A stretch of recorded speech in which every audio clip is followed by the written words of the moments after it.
Hi, my name's Mike.l.Levine, and today we're going to be opening a package from Sculpted. It's their tank top.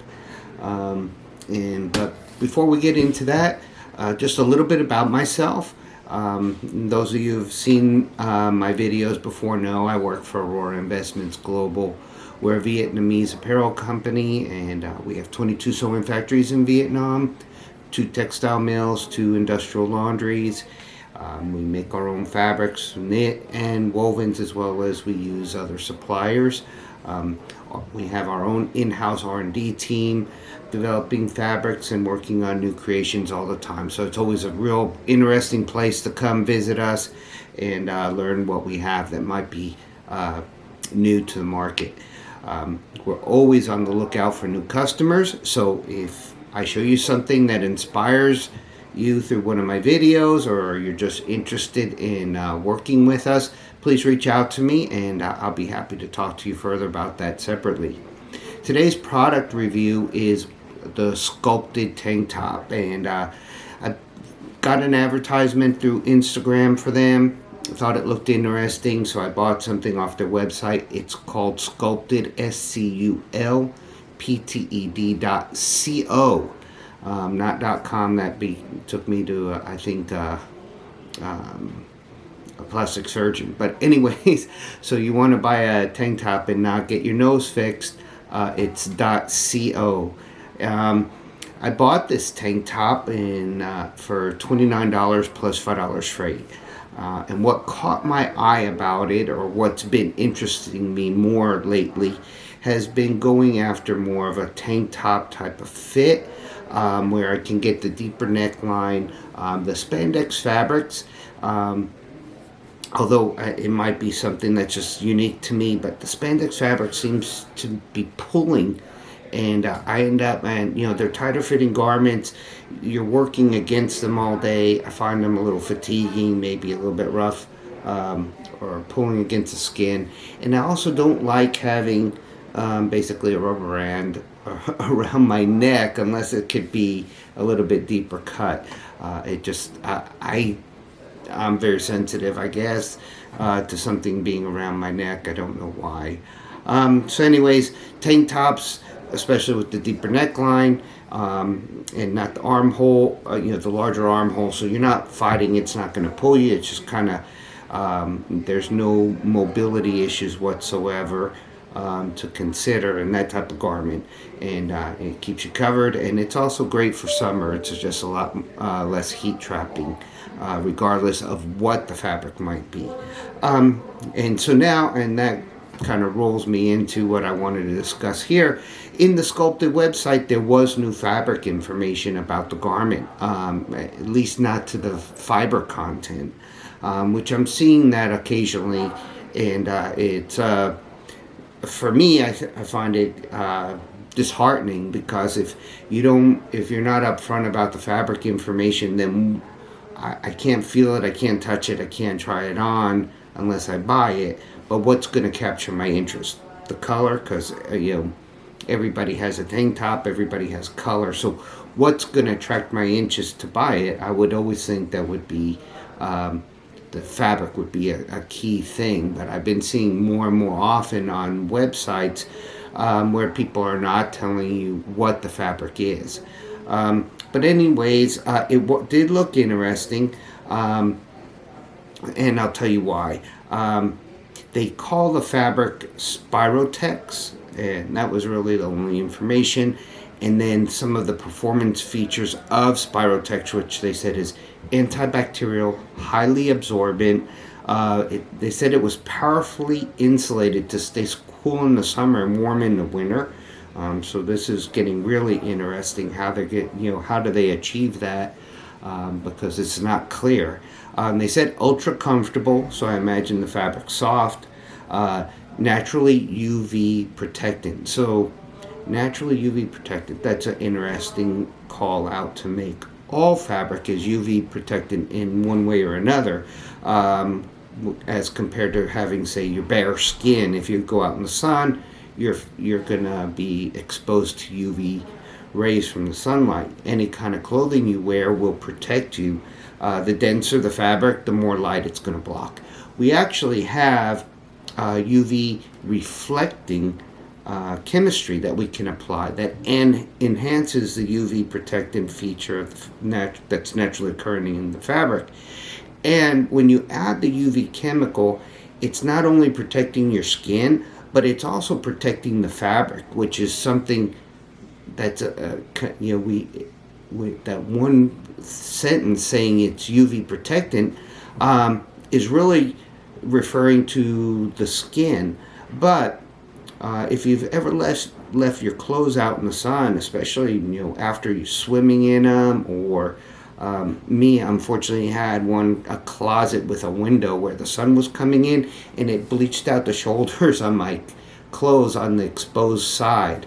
And when I started wearing them, I started noticing I had a white stripe going down my arm for the side of the hanger that was exposed to the window.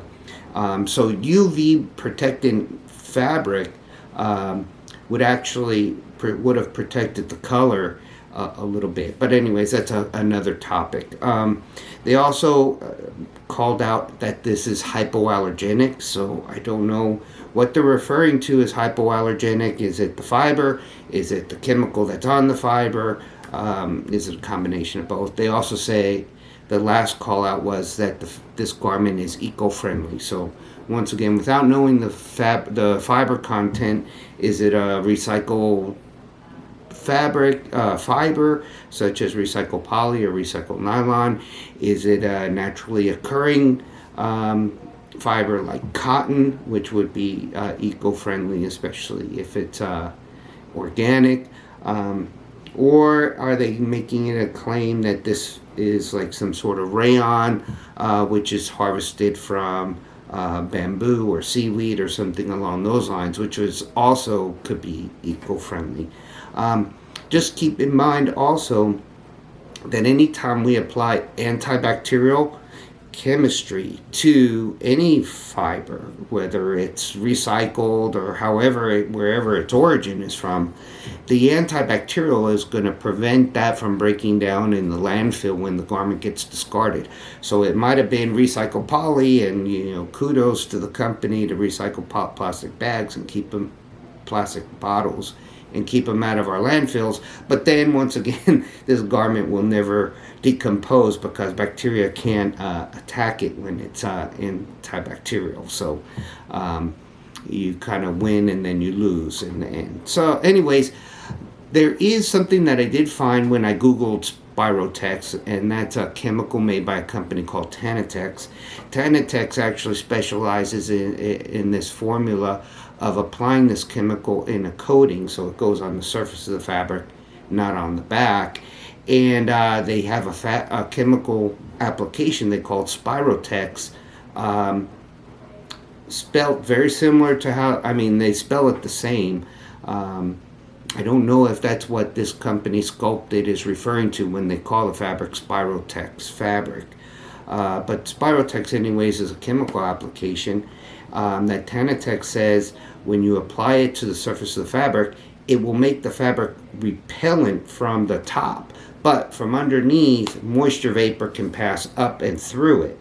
So your back of your fabric stays absorbent and breathable, but the surface is repellent, which is, we have other ways of achieving that, but when the back of the fabric remains moisture absorbent or has wicking, but it still doesn't pass through to the surface of the side that is water repellent.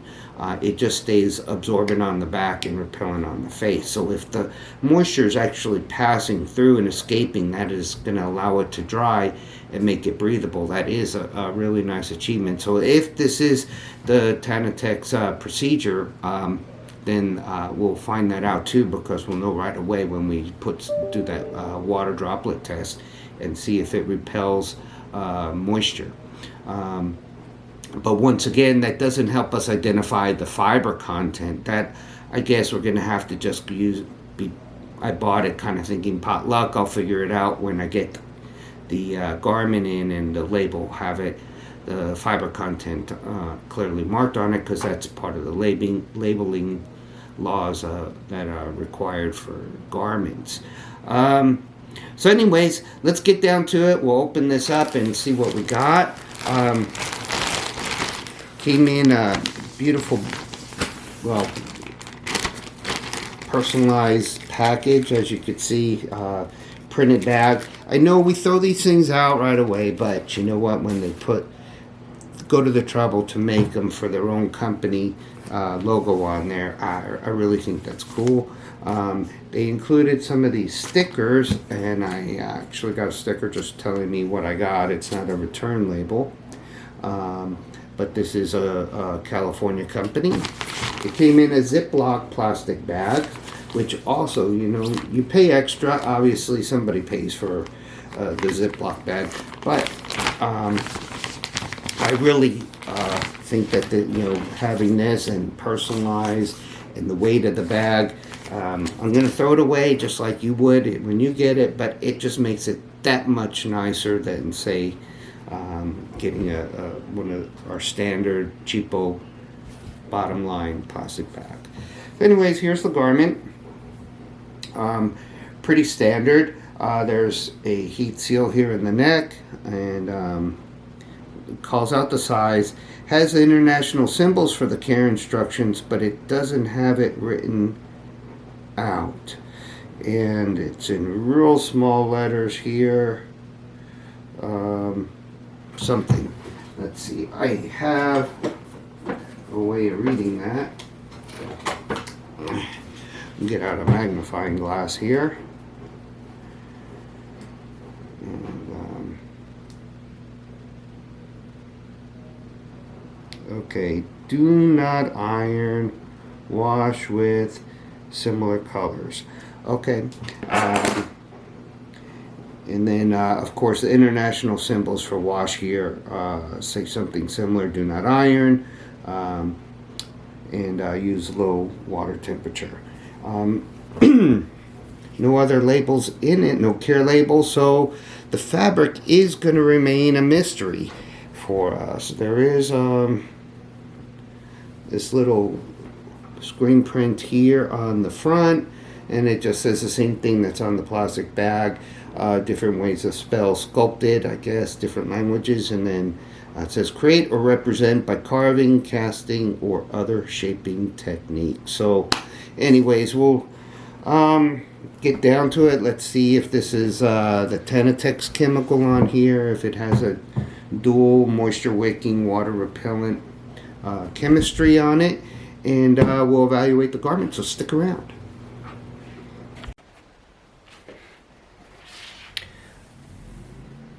Okay, so here we are taking a look at the garment from the front, and we have here in the neckline the care instructions. So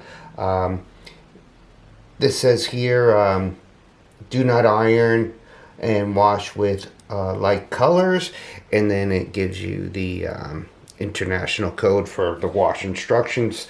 Once again, size large, and there you can see the logo of the company, Sculpted. There in the neckline.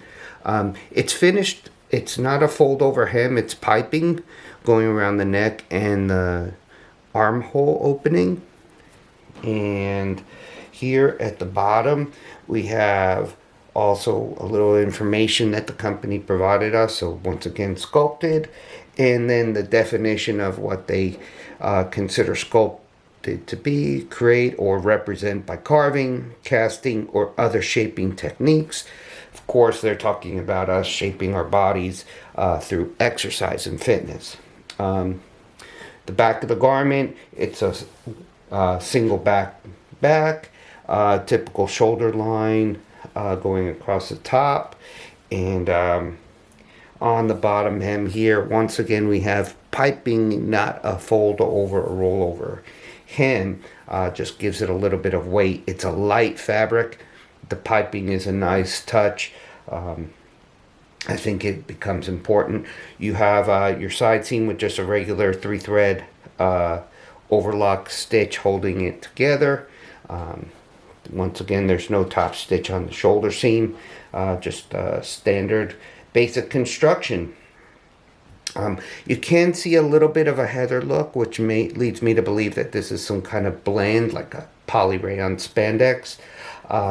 You can also see where it has some shiny parts where it looks like it was ironed, and you got a little bit of sheen because the iron's too hot, and which could possibly be, and that should just wash right out. But that's a common thing when people are steam ironing synthetic apparel. Anyways, turn it inside out just to show you once again the two side seams, and that no, there is no label. Here's one side, here's the other. That's generally where you would put in a paper label with the fiber content on it, and obviously that is left out. You have a curved bottom hem, so it comes up on the side seam, down in the front, and even down lower in the back. And I would not expect much shrinkage in the fabric, but we will try out this in the wash. So let's take a couple measurements here real quick, and we can check overall just length and chest, and that should give us enough information to determine shrinkage. So, oops.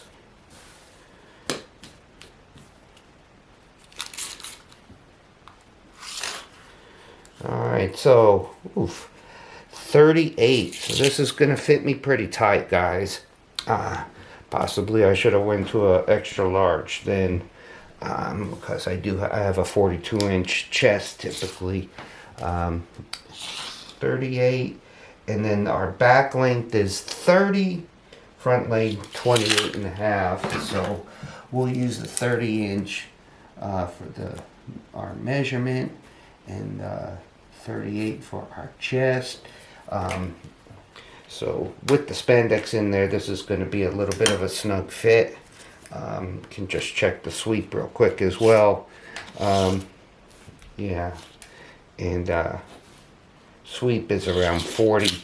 So this is even going to be a little snug for me. But anyways, let's take a look at it. Let's get into it, and then sum things up in the end. So stick around. Oh, one last thing I did want to cover that we can check right now is, let's see if there is any waterproof in this, or I think it's just going to show all wicking, to be honest. But anyways, here we go. So, moisture wicking like crazy, so it definitely works well there on the front of the fabric. And here's the back of the fabric, and same thing, just moisture wicking front and back, nothing special. Just what we would expect in athletic wear, and hopefully that has a quick dry as well. So anyways, let's try it on, let's try it out, and then we'll sum things up.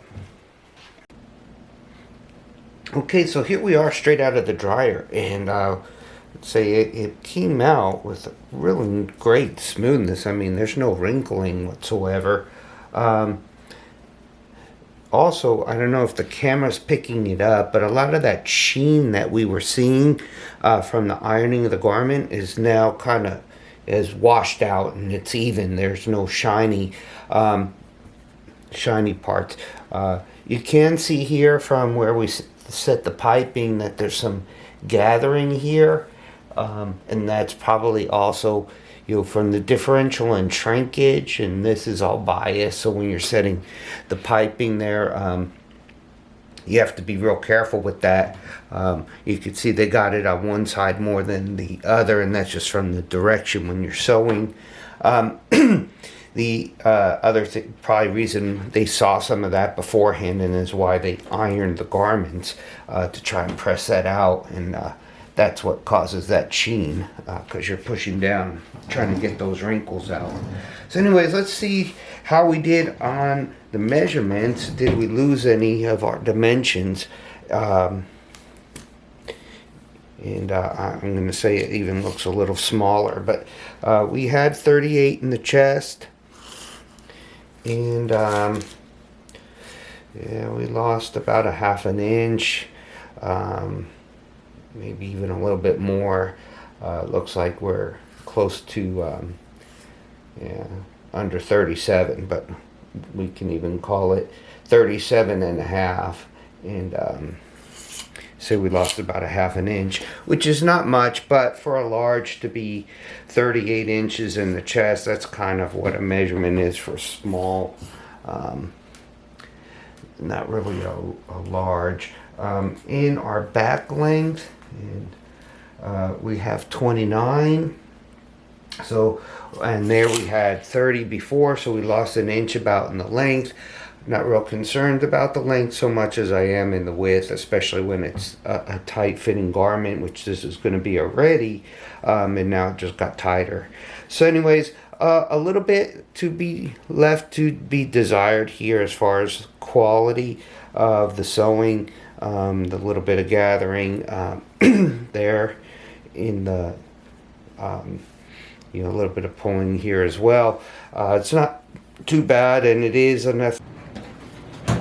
Alright, so I'm going to cut the video basically here. That you saw the sculpted tank top.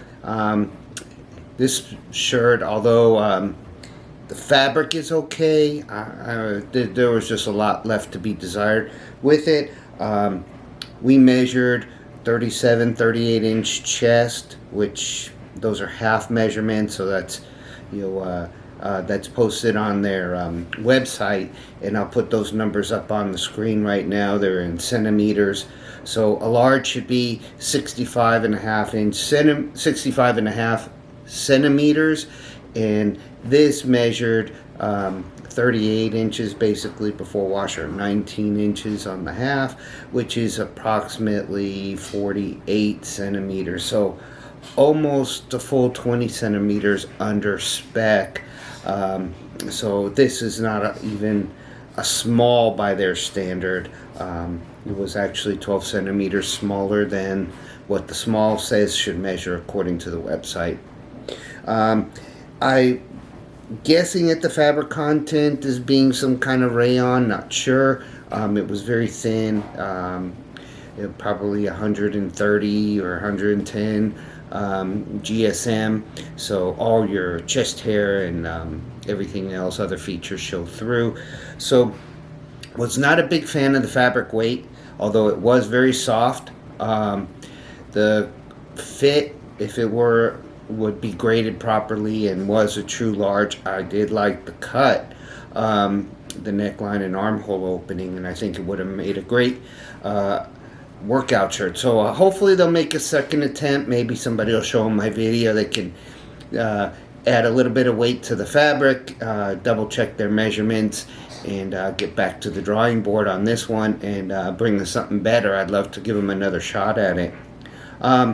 Anyways, if you want to do some kind of development like this, and you want to be with a company with a lot of experience that we can help guide you away from these types of issues, give me a call. I'm certainly glad to help you. Remember to always dress smart, and I look forward to seeing you in future videos. Take care.